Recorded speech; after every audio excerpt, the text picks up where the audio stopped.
ভগবানের বিভিন্ন মহিমার কথা শ্রবণ করছি।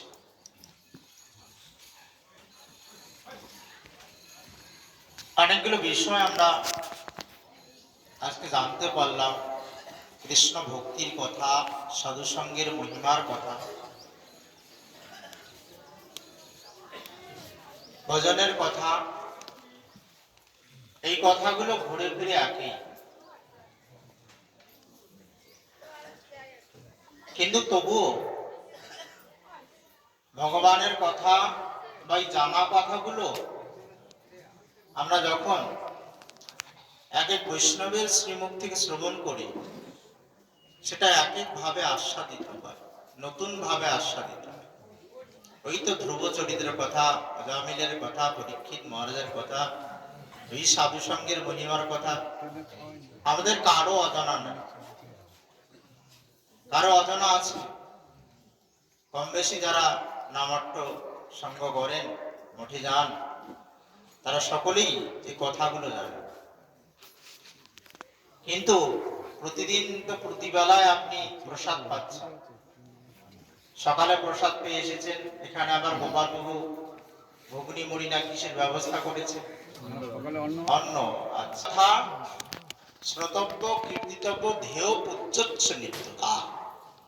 নিত্য মানে অনুক্ষণ, সর্বক্ষণ। এই কথা শুধু এক বেলার নয়, এই কথা শুধু 1 ঘন্টা 2 ঘন্টার জন্য নয়, নিত্য দান। ভগবানের কথা নিত্য শ্রবণ কীর্তন করতে হবে, তাহলেই জীবের প্রকৃত মঙ্গল লাভ। এই কারণে তদেব রম্যং রুচিরং নবং নবম। ভগবানের কথা তদেব রম্যং রুচিরং নবং নবম। হয়তো গত সপ্তাহে যে নামটা হয়েছে সেখানেও ঘুরে ফিরে ওই একই কথাই শুনেছি, কিন্তু আজ যেভাবে শুনলেন, পূর্বের দিনের কথাগুলো মিলিয়ে দেখুন যে আজকে একটু অন্যভাবে আস্বাদিত হচ্ছে। হ্যাঁ, আমার পরের যে নামট্য সঙ্গ আছে সেখানেও যখন আপনারা শুনবেন, দেখবেন যে একটু আর এক ভাবে আস্বাদিত হচ্ছে, নবনবায়বান ভাবে আস্বাদিত হচ্ছে, নতুন রূপ। এর কারণ কি? ভগবান যেমন নিত্য, ভগবানের কথাও নিত্য। এ কথা কখনো পুরানো হয় না, এ কথা কখনো বিরক্তকর হয় না। তদেব রম্যং রুচিরং নবং নবম, তদেব সৎসৎ মনস মহোৎসব। এই যে ভগবানের কথা মনের বা হৃদয়ের উল্লাস বর্ধন করে। আপনাদের ভালো না লাগলে নিশ্চয়ই এই যে প্রতি নামটে দৌড়ে দৌড়ে আসতেন না।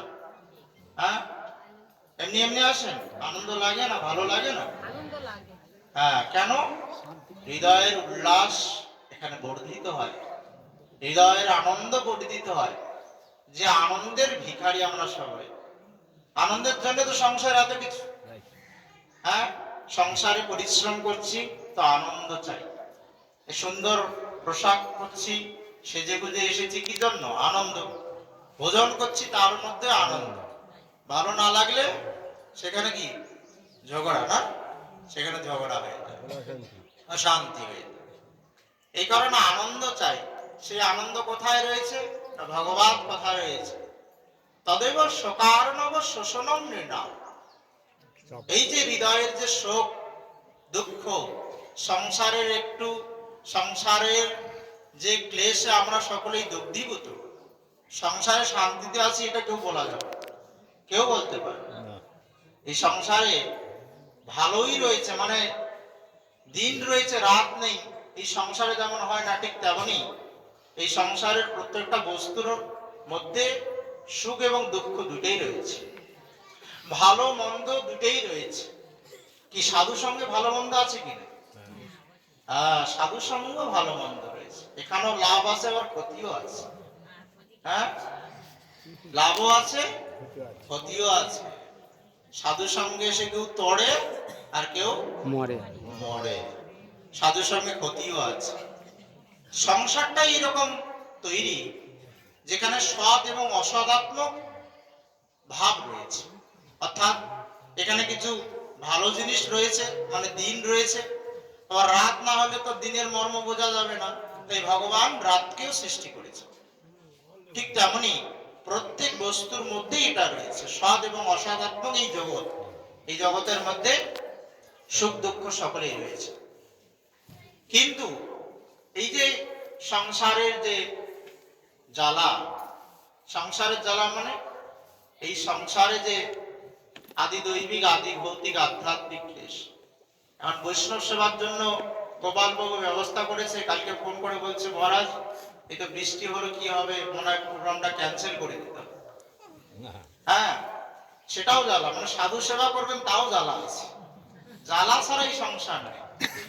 সংসার সংসার দুঃখালয়, সংসার দাবান হলো নিরল, জ্বালা রয়েছে। কিন্তু ভগবত সেবার জন্য একটা জ্বালা, তার ফল আলাদা, আর সংসারে নিজ সুখ ভোগ করার জন্য একটা জ্বালা, তার ফল আলাদা, দুটার ফল আলাদা। কিন্তু যে শোক আমাদেরকে কি করে মর্মাহত করে, এই সংসারে বারংবার আমাদেরকে দুঃখিত করে, আদি দৈবিক আদি ভৌতিক আধ্যাত্মিক ক্লেশ, সেই শোককে নিবারণ করতে পারে একমাত্র ভগবানের কথা। যত্র উত্তম শ্লোক যশ অনুপ্রিয়তে, যেখানে ভগবানের কথা কীর্তন হয়, ভগবানের চরিত কথা, তার ভক্ত চরিত কথা কীর্তিত হয়, সেখানে এইরকম কিছু ফল উদিত হয়, যার দ্বারা হৃদয়ের যে শোক, একটা সন্তান হারা মায়ের যে শোক, বা নিজ আপনজনের দ্বারা যে গ্রথিত যে শোক, আমরা প্রিয়জনের আঘাতেই শোক পাই, তাই না, দুঃখিত হই, প্রিয়জনের বিয়োগে দুঃখ পাই।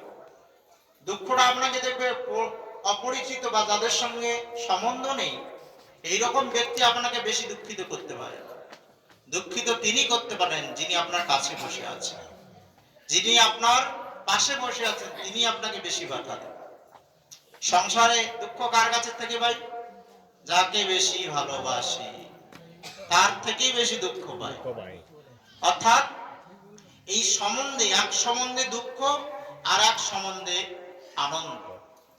জড় সংসারের যে সম্বন্ধ, সেই সম্বন্ধে আমরা সকলেই দুঃখ পাচ্ছি। কেন?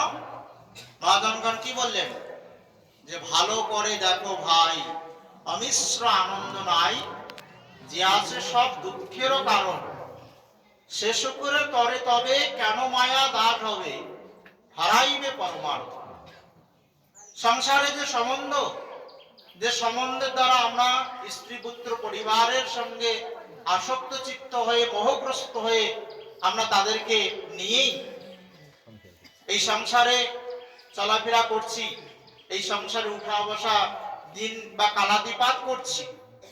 সেই সংসার থেকে জলকে মন্থন করলে যেমন অমৃতের আস্বাদন হয় না, অমৃত উত্থিত হয় না, ঠিক তেমনি সংসারে আপনি যতই মন্থন করুন না কেন, সংসারে আপনি যতই দায়িত্ব পালন করুন না কেন, কর্তব্য পালন করুন না কেন, দিন শেষে আপনি তাদের কাছে কোনোদিন ভালো হতে পারবেন না। এর কারণ সংসারটাই ভগবান এইভাবেই সৃষ্টি করেছে। এবং কারাগার আর রাজপ্রসাদ যদি এক হতো, তাহলে কারাগার আর রাজপ্রসাদের মধ্যে যারা থাকে তাদের মধ্যে কোনো ভেদ থাকতো না। রাজপ্রাসাদে কারা থাকে? আর রাজারা থাকে। আর কারাগারে? তো সংসারটা কারাগার না রাজপ্রাসাদ? তাই এখানে যদি কেউ সুখ চায়, যে আমি সুখে শান্তিতে থাকবো, সংসারে আমি নিয়ম নিষ্ঠা করে নীতিগত ভাবে চলবো, আপনার নীতি আর একজনের কাছে দেখাবে না। অনেকে আমরা বলি না, আমি যেটা বলছি একদম নীতি কথা বলি, আমি কাউকে কোনো ভয় করি। হ্যাঁ, আমি একদম সত্য কথা বলতে খুব পছন্দ।